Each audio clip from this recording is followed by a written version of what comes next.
Hello everyone, Zain with you, and today we'll show you how to withdraw your money from YouTube.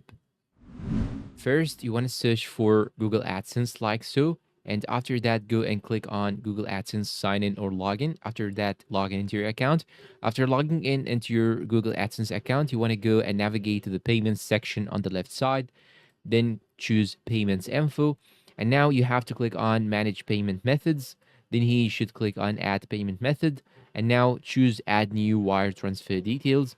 Then now you will have to provide your beneficiary ID, name on bank account, bank name, Swift BIC, IBAN, and retype the IBAN and scroll down. And once all your details are correct, you'll have to scroll down till you find here the save button. Click on it, and after that, you will receive an email confirming that your credit card has been successfully added to your Google AdSense, and now you can withdraw your money easily. And that's all for today's video. If you find it helpful, please support us with like, subscribe, comment, share. Thank you for watching, and goodbye.